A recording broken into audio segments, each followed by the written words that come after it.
Bien, bonjour à tous, bienvenue pour ce webinaire sur la formation au cœur de la stratégie d'entreprise. Je suis donc Alex Landreau, je suis directeur produit d'Alcuin, qui est éditeur de logiciels en mode SaaS pour la gestion de la formation à destination des entreprises et des organismes de formation. Alors, de quoi allons-nous parler aujourd'hui? Alors, nous allons parler de la formation en entreprise aujourd'hui, qu'est-ce que c'est?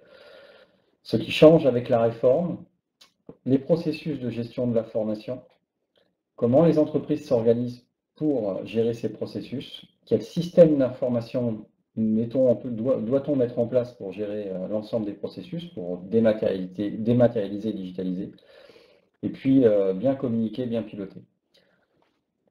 Donc nous avons 30 minutes. Alors on va procéder de la sorte. Je vais faire à peu près 20-25 minutes de présentation et puis on se gardera 5 minutes pour la fin pour poser vos questions. Donc n'hésitez pas à les poser tout au long de ma présentation dans le chat, donc pour qu'on y revienne à la fin de la formation, ou à la fin de la présentation du moins, pardon. Et si jamais vous avez besoin, vous pourrez toujours les faire à la fin. Alors, la formation en entreprise aujourd'hui. Donc il faut savoir déjà que la formation, c'est le premier outil pour aligner les compétences sur la stratégie de l'entreprise. Les autres outils étant la mobilité, le recrutement, quand on a besoin de s'équiper rapidement de compétences. Mais aujourd'hui, la formation, c'est le premier outil pour aligner les compétences sur la stratégie d'entreprise. Donc elle représente aujourd'hui en moyenne 3 à 8% de la masse salariale en fonction des entreprises. Alors, avec la réforme où on a changé un peu les règles du jeu, ça a un petit peu baissé le temps que tout le monde se remette en place, mais ça reste quand même une constante, une observation. Alors évidemment, on va plus former dans les entreprises un petit peu plus grandes que dans les entreprises un peu plus petites, ou alors on va former dans les entreprises un peu plus petites, mais d'une manière peut-être un peu moins structurée, un peu moins tracée, mais ça reste quand même des actions de contribution au développement de compétences. Alors la loi Avenir Professionnel ouvre de nouvelles perspectives et offre plus de liberté.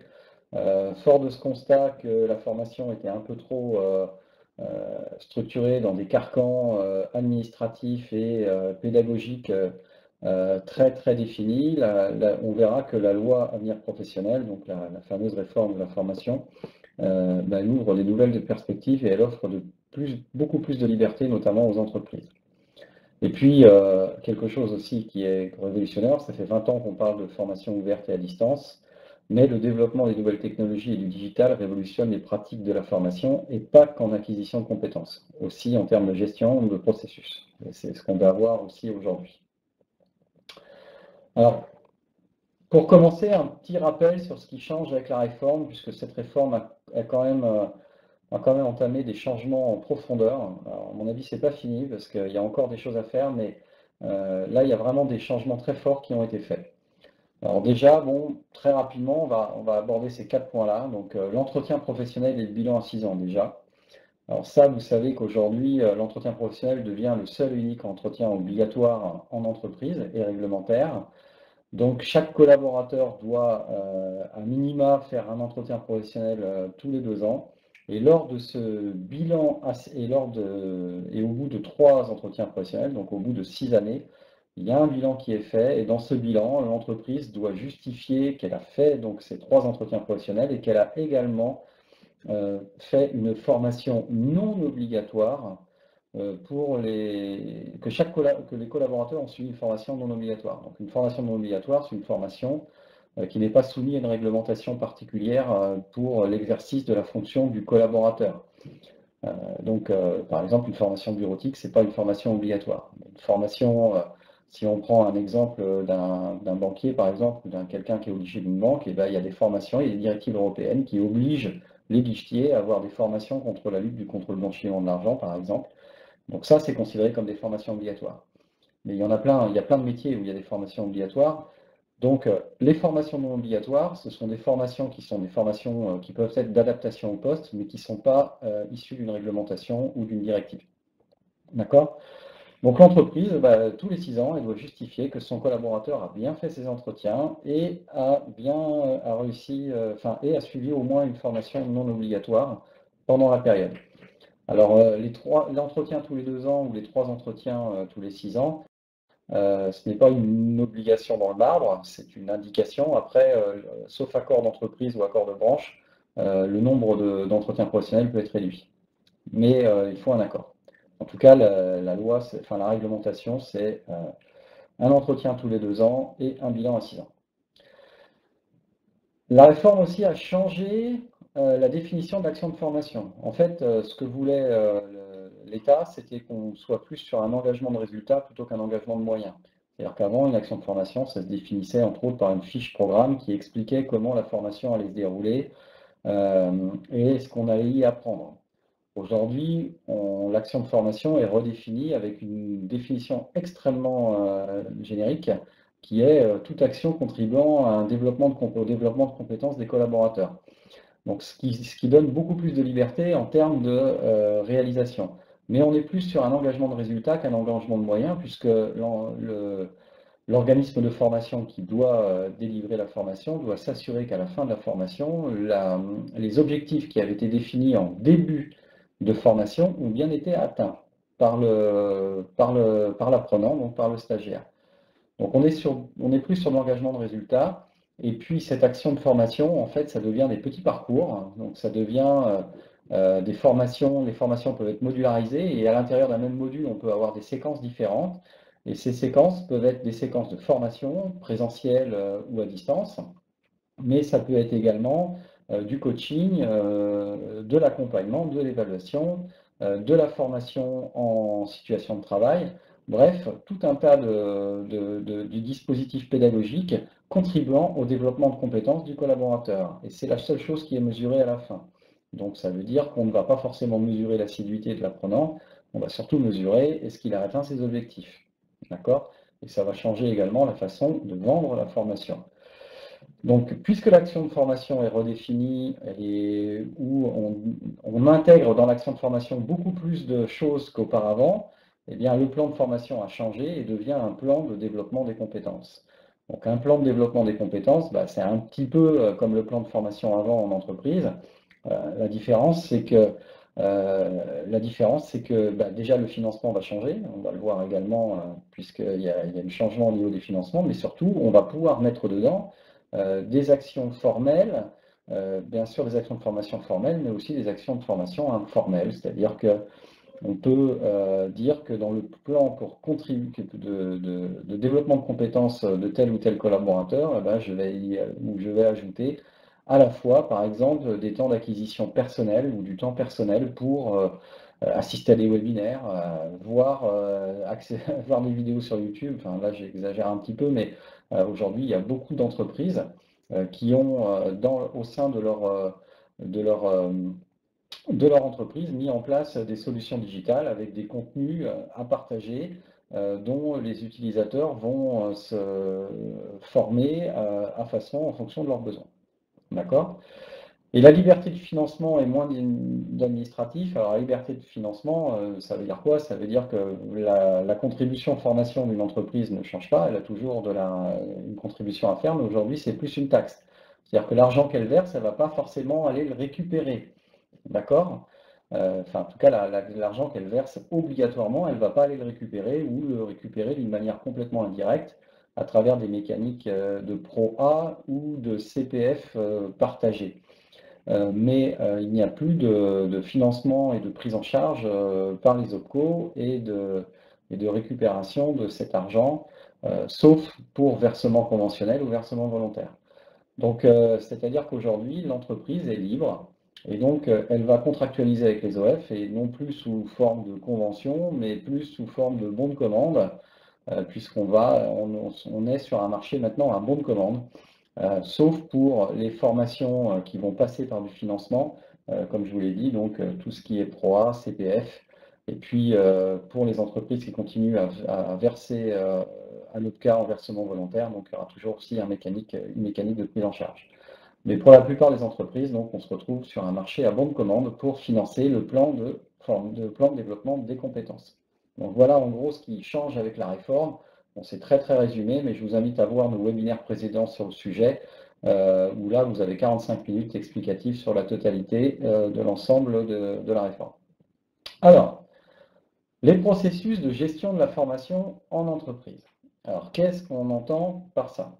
Qu'est-ce que ça veut dire gérer la formation en entreprise? En gros, Donc voilà, donc vous avez un ensemble de macro-processus, d'accord? Donc faire les entretiens, donc l'entretien professionnel. Alors l'entretien professionnel, c'est pas une obligation pour être un point d'entrée sur la formation. Maintenant, c'est quand même le lieu dans lequel on va demander à chaque collaborateur d'exprimer ses besoins de formation et faire en sorte de se mettre d'accord avec le manager sur, OK, voici les formations dont tu as besoin. Donc ça se discute dans l'entretien. Donc les processus pour les entretiens, c'est créer les campagnes, convoquer les collaborateurs, préparer l'entretien, réaliser et valider l'entretien, collecter les besoins de formation et piloter le bilan à 6 ans. Les entreprises ont jusqu'à fin décembre 2020 pour être bien en accord avec la réforme. Alors certaines peuvent appliquer les nouvelles règles, celles de 2018, ou d'autres préférant rester sur les règles de 2014. Mais dans tous les cas, fin 2020, on doit être en accord sur la réglementation sur les entretiens professionnels. Donc ensuite, on va préparer le plan de formation. Donc préparer le plan de formation, c'est référencer l'offre de formation. Donc un catalogue de formation, des actions, voilà. Donc quelles sont toutes les actions de formation que je vais avoir en entreprise, qu'elles soient internes, donc délivrées par des salariés de l'entreprise, externes, achetées sur le marché chez des prestataires de formation, ou organisées dans mon organisme de formation interne. Donc je vais consolider les besoins de formation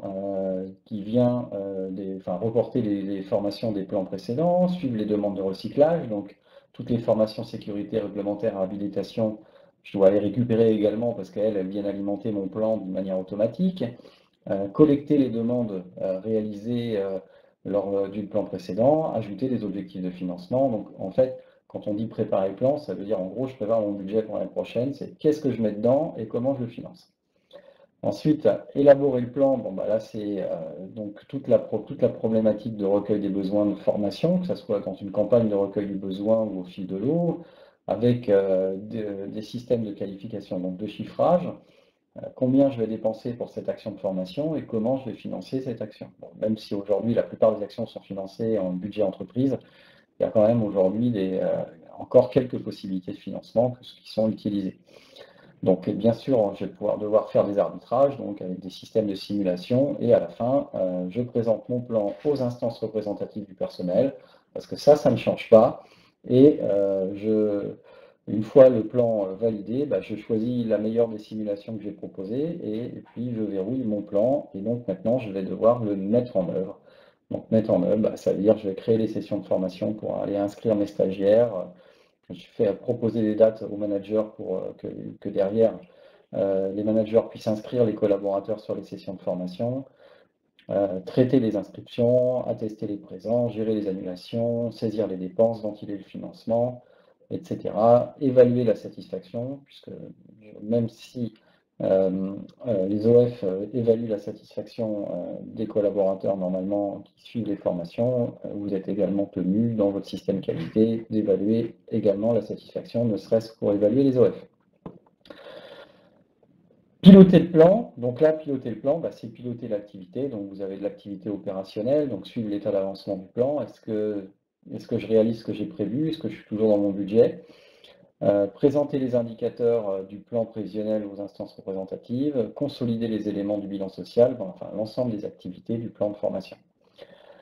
Et puis ensuite, vous avez aussi un processus qui est de plus en plus utilisé par les entreprises, c'est réaliser les formations dans son centre, puisque quand je n'arrive pas à avoir des formations métiers sur le marché, bah, je vais créer mon propre organisme de formation pour pouvoir délivrer à la fois les formations métiers, à la fois les formations management, et puis aussi toutes les formations transverses, notamment quand on est dans un groupe. Donc là, on va devoir évidemment concevoir les actions de formation. Donc là, on va voir de l'ingénierie pédagogique, on va avoir de la planification de sessions et d'affectation de ressources, et puis on va avoir aussi de la facturation, puisque l'OF, lui, il facture. Donc c'est très résumé, mais en gros, voici donc les processus de gestion de la formation en entreprise, même si c'est pas forcément, et c'est varié, hein, c'est différent d'une entreprise à une autre, il y a quand même quelques invariants qu'on retrouve dans toutes les entreprises. Alors, maintenant, pour mettre en œuvre ces processus, il y a différents modèles de gestion qu'on retrouve dans toutes les entreprises. On retrouve bon, bien sûr un service formation qui va donc gérer le plan de formation, donc le plan de développement de compétences des collaborateurs, avec, bon, généralement quand quand le service formation est unique, eh bien derrière on va retrouver des formations dispensées en externe principalement, c'est-à-dire que le service formation va recenser les besoins et ensuite faire une réponse formative pour chaque besoin auprès d'un prestataire externe. Une autre variante, c'est que le service formation, il y a quelques formateurs internes qui sont soit permanents, soit occasionnels, qui sont référencés, qui vont délivrer un certain nombre de formations, que ce soit des formations en situation de travail ou des formations internes, présentielles, classiques, et peut-être de l'e-learning, de la classe virtuelle, etc. Donc là, on a une petite variante également, c'est-à-dire que là, on a un niveau supplémentaire de services proposés par le service formation. Encore un niveau supplémentaire, c'est le service formation plus l'organisme de formation. C'est-à-dire que là, l'entreprise, elle a au minimum un organisme de formation intégré, donc interne. Elle peut en avoir plusieurs, une école des métiers, un institut du management, une école digitale. On a aujourd'hui différents cas de figure. Et puis, cet organisme de formation est soit intégré au service de formation, donc ce sont les mêmes gestionnaires qui gèrent à la fois le plan de développement des compétences et les formations de l'organisme de formation. Mais on a également aussi, le plus souvent d'ailleurs, des services séparés, c'est-à-dire que l'organisme de formation et le service formation sont deux entités différentes, peut-être réunies sous la même direction, mais avec des gestionnaires, donc des collaborateurs différents dans chacun des services. Donc ça impose une communication et du workflow beaucoup plus prégnant que dans les précédents, puisqu'un service formation peut se gérer tout seul quand on est dans le premier cas, et plus on va monter dans les cas, plus on va avoir besoin d'outillage pour permettre de gérer les flux, la communication, l'ensemble des données, etc. Et puis il y a un autre service qui existe de plus souvent, qu'on retrouve assez souvent maintenant, qui est ce qu'on appelle les CSP formations, donc un centre de services partagé, qui est soit interne, soit externe, parce que l'entreprise peut choisir d'externaliser son CSP. Donc c'est qui va en fait gérer tout ou partie des processus de gestion que je vous ai présenté plus haut. Alors souvent c'est le processus administratif qui est dématérialisé, mais parfois on dématérialise la totalité des processus au niveau du CSP. Donc le CSP va gérer l'ensemble des formations, l'ensemble des processus formation au sein d'un même service, mais avec une relation client-fournisseur avec les entreprises du groupe pour lequel le CSP est en place. Donc on a une organisation un tout petit peu différente avec encore un niveau de service supplémentaire. Donc ces quatre modèles d'organisation, ce sont les modèles qu'on retrouve le plus souvent en entreprise. Donc vous qui m'écoutez aujourd'hui, vous vous retrouvez sans doute dans un de ces modèles, que ce soit le plus simple, donc un service formation au sein d'une direction RH, ou un centre de services partagé. Alors, quel système d'information mettre en place pour supporter le modèle d'organisation choisi et les processus de gestion? D'accord? Généralement, un système d'information, ce n'est pas qu'un seul logiciel. Alors, parfois, dans les grandes entreprises, on s'équipe de grosses solutions, notamment américaines, qui offrent les quatre grandes briques du système d'information directement dans un seul unique outil. Mais le plus souvent, on a un, deux, voire trois outils. Quatre, c'est très rare, ce n'est pas une bonne pratique. Deux, c'est bien. C'est-à-dire qu'on ait deux outils pour faire l'ensemble des fonctions, c'est bien. Parfois, on en a trois. D'accord? Trois, c'est cohérent encore, c'est ce qu'on appelle du best of breed, c'est-à-dire qu'on prend les meilleures solutions pour chacune des briques, et puis on les assemble, on les fait communiquer les unes avec les autres. Alors ça communique de mieux en mieux les applications informatiques, il y a de plus en plus de technologies communicantes qui permettent aux applications de dialoguer et de s'interconnecter, donc le best of breed est une très bonne solution. Voilà. Donc, on va retrouver quoi? On va retrouver, donc, pour la gestion de la formation et les processus de gestion que je vous ai montrés, donc vous allez retrouver ce qu'on appelle le TMS, le Training Management System. Donc, faire les entretiens professionnels, gérer le plan de développement de compétences, gérer l'organisme de formation interne, gérer la formation de l'entreprise étendue. Alors, la formation d'entreprise étendue, c'est que l'organisme de formation interne ne va pas former uniquement les salariés de l'entreprise, mais va aussi former l'écosystème, donc les partenaires, les revendeurs, bref, tout un tas, voire même parfois les clients, tout un tas tout l'écosystème. Donc on va former non seulement les salariés de l'entreprise, mais aussi des salariés d'entreprises extérieures, mais qui font partie de l'écosystème d'entreprise. Donc c'est pour ça qu'on appelle l'entreprise étendue. Généralement au TMS, on va associer bien sûr l'e-learning. L'e-learning, c'est-à-dire une LMS, et le tout forme ce qu'on appelle une LTMS, donc Learning and Training Management System. Donc en fait, la LTMS, elle, son objectif, c'est de pouvoir délivrer tout un tas de contenus formation à travers du digital, donc cette fois-ci des contenus digitaux. Donc la LMS, elle va faire de la création de contenu. Alors le contenu, on va plus le retrouver dans la LCMS d'ailleurs, la conception pédagogique, la diffusion de suivi, le social learning, la collaboration autour des formations. Donc là, on va retrouver un outil pour les apprenants, les managers, enfin les salariés, leurs managers, les intervenants, etc. Tout le monde va travailler autour d'une plateforme LMS. Donc le TMS faisant un peu office de back-office ou de soute à bagages, et puis la LMS étant le front office, donc la partie émergée de l'iceberg, vue par les collaborateurs de l'entreprise. Même si les TMS aujourd'hui ont une couche front également. Donc le LCMS va avec le LMS, c'est l'outil qui sert pour gérer les contenus. Donc quand vous faites votre propre ingénierie de formation, quand vous créez vos propres contenus en interne, donc vous disposez d'une LCMS qui permet de créer, d'organiser ces contenus. Et puis le tout, l'outil formation, donc le LTMS, est souvent relié à un SIRH, voire proposé par le SIRH, puisque vous avez des SIRH qui proposent des TMS, d'autres qui proposent TMS, LMS, voire LCMS. D'accord? Donc le SIRH, c'est l'outil de gestion des talents. Donc parfois, souvent les entretiens professionnels d'ailleurs sont gérés au niveau du SIRH. Généralement, on les gère au niveau du TMS quand il n'y a pas dans l'outil SIRH l'entretien professionnel, qui est quelque chose issu de la réglementation française, alors que les gros SIRH américains, notamment, ils n'ont pas forcément l'entretien professionnel sur étagère dans leur système. D'accord? Souvent, c'est un add-on et c'est réalisé par les intégrateurs du SIRH.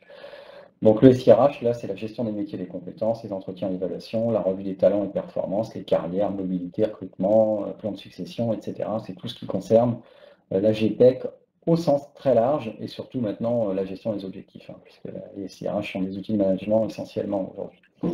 Donc voilà. Alors pourquoi le SIRH doit communiquer avec tout ça? Puisque bien sûr, vu que la gestion des formations concourt au développement des compétences, évidemment, il faut remonter les informations au niveau du SIRH.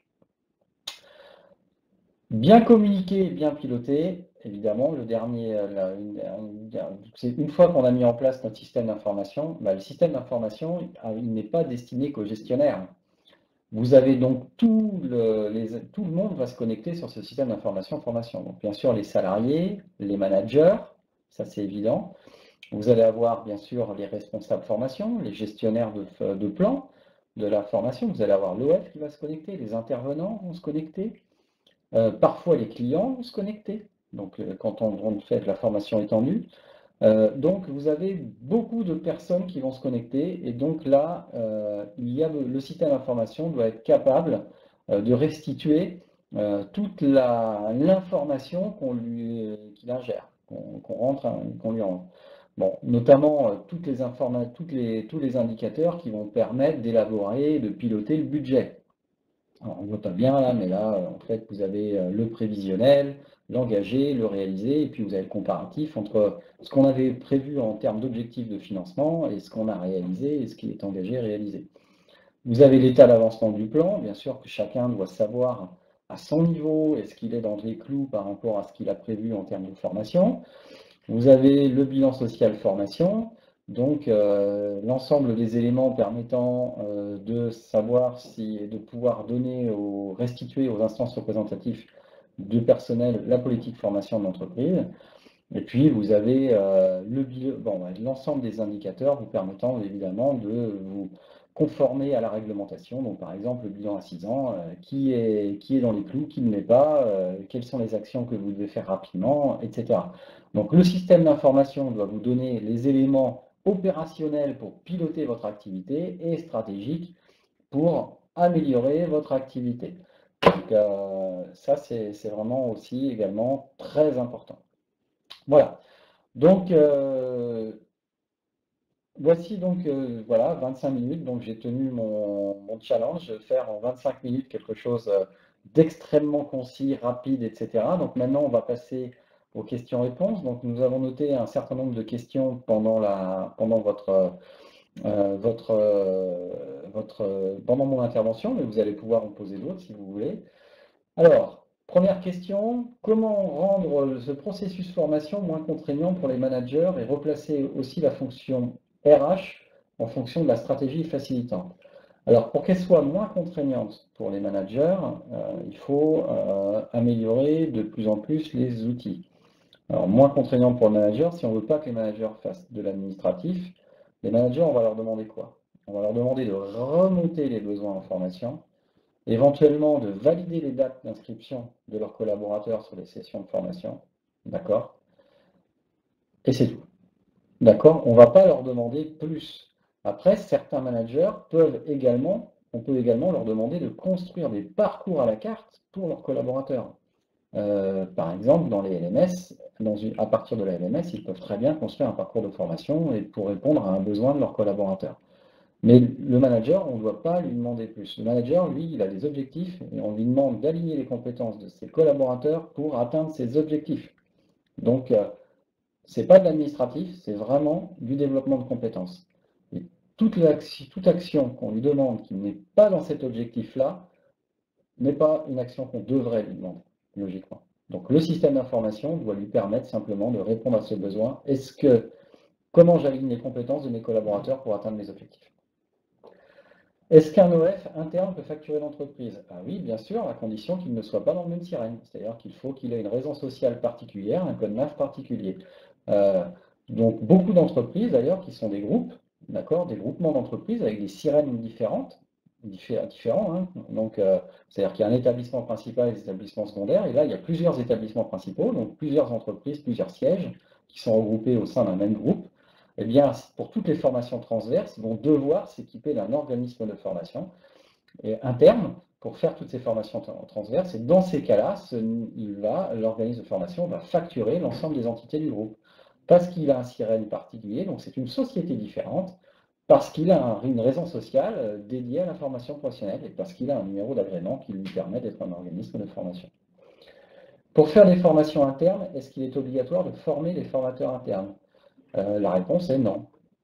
La réponse est non. Maintenant, faire une formation interne doit répondre aux mêmes exigences que les formations externes, c'est-à-dire remplir la nouvelle définition de l'action de formation. Donc, ça veut dire que votre action de formation doit être définie en termes d'objectifs à atteindre.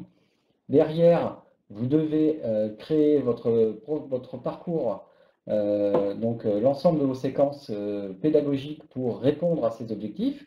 Et puis derrière, vous devez mesurer l'atteinte des objectifs par les apprenants. Donc vous devez faire exactement la même chose qu'une externe. Alors quelqu'un peut s'auto-former sur le sujet, mais de toute façon, il faudra qu'il se forme parce qu'il ne va pas devenir tout seul ce qu'il va devoir faire dans son action. Donc former, ce n'est pas une obligation, mais c'est plutôt intéressant de le faire puisque ça permet déjà de comprendre comment je dois structurer mon action de formation. Décalage entre la première partie de la présentation, notamment sur la nouvelle définition de l'action de formation et l'immense possibilité d'accéder à la formation et le processus de gestion du plan extrêmement verrouillé. En fait, non, pas tout à fait. Un plan de formation, en fait, quand on dit verrouillé, c'est un plan, c'est le budget qui est verrouillé. Ce n'est pas le plan lui-même. La plupart des demandes aujourd'hui de formation arrivent au fil de l'eau. Donc, généralement, ça arrive issu des entretiens professionnels. Dans les entreprises, vous avez encore des entreprises qui pratiquent une campagne de recueil des besoins. Donc, par exemple, ici en octobre, on va demander aux entreprises, aux managers, de remonter leurs besoins de formation pour l'année prochaine. Quand on dit qu'on verrouille le plan, c'est qu'on verrouille le budget. Après, le budget en cours d'année, il peut être abondé, puisqu'on n'est pas obligé c'est comme tout budget. Si je veux le changer en cours d'année, je n'ai pas interdiction de le faire. La pratique, ce mot verrouillage, c'est issu de l'ancienne pratique de la gestion des plans de formation, en effet. Mais ça reste un verrouillage budgétaire, ce n'est pas un verrouillage des actions de formation. C'est-à-dire qu'on peut faire au-delà de ce qu'on avait prévu, bien sûr. Quel est l'intérêt pour une entreprise d'avoir un OF interne? Ne peut-elle pas se faire formation interne sans OF? Alors, évidemment, en fait, avoir un OF interne, c'est essentiellement pour des problèmes de facturation. Comme je vous l'ai dit, si vous êtes sur un seul sirène avec des établissements, vous n'avez pas besoin d'organisme interne. Vous n'avez pas besoin, il n'y a pas de facturation interne. Vous n'avez pas besoin. Par contre, si vous commencez à former des salariés d'entreprises différentes, donc si vous êtes quasiment vous faites de l'inter-entreprise, eh bien dans ces cas-là, vous avez besoin d'un organisme de formation, puisque lui va servir pour uniquement facturer. D'accord? Facturer les prestations de formation que vous allez faire à différents collaborateurs d'entreprises différentes. Quand vous êtes dans un même sirène, vous n'avez pas besoin d'un OF. Aujourd'hui, vous avez aussi une nouvelle tendance liée à la réforme, c'est que vous avez des entreprises qui créent leurs OF internes, mais qui créent des CFA. Ou alors, soit ils s'acoquinent avec un CFA existant pour délivrer une formation, soit ils font eux-mêmes leur propre CFA. Je crois qu'il y a 60 entreprises qui ont créé leur CFA depuis le début de l'année 2019. Pourquoi? Parce que pour eux, c'est le premier outil de recrutement. Donc, et c'est financé, et très bien financé. Le contrat d'apprentissage, suite à la réforme, est financé au forfait, et par les branches professionnelles et non plus par les régions, et c'est très bien financé. Donc les entreprises ont intérêt, pour recruter leurs collaborateurs, de monter leur CFA, et souvent ils le font. Donc voilà, il y a différentes raisons pour lesquelles je vais créer mon organisme de formation interne. La première raison, c'est parce que je suis un groupe, parce que j'ai des entreprises de sociétés différentes, et parce que je veux équilibrer mon activité formation, donc avec un budget, avec des pertes et des profits, donc des dépenses et des recettes. Voilà, tout simplement. Voilà. Donc, si je vais donc vous remercier pour votre attention, puisqu'on arrive maintenant au terme de ce webinaire, 11h32. Donc, rapidement, bon, nous sommes éditeurs de solutions logicielles, hein, pour équiper tout ce que je vous ai dit là. Vous pouvez télécharger des fiches RH, notamment la fiche pratique de l'entretien professionnel du bilan à 6 ans. Bientôt, vous aurez également la fiche sur la certification des OF. Et puis, si vous voulez une démonstration de notre logiciel pour voir comment on met en œuvre ces processus de gestion dans les différents modèles d'organisation qu'on a vus, eh bien, il y a un webinaire de démonstration le 19 novembre à 11 heures. Et donc, vous pouvez vous inscrire. Le support de formation est téléchargeable et accessible depuis la page du webinaire. Alors, il sera accessible à l'issue du webinaire. Donc, je vous remercie beaucoup pour votre attention. Encore une fois, c'était un webinaire au galop, bon, j'espère que j'ai apporté des réponses à des questions que vous avez. N'hésitez pas à nous en poser si vous avez d'autres questions. Nous nous ferons un plaisir d'y répondre. Et merci beaucoup pour votre attention. Je vous souhaite une excellente journée et à très bientôt pour un nouveau webinaire. Au revoir.